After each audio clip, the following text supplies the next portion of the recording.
உனக்குள் தொடங்கி உனக்குள் தானே எந்த உலகம் முடிகிறது.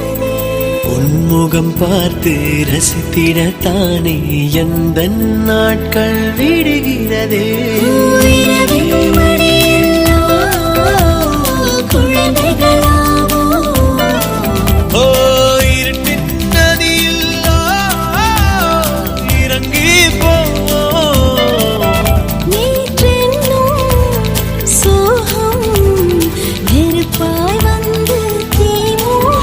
இன்றென்னும் மழையில் அத்தனை நெருப்பும் பூக்கள் நீட்டும்.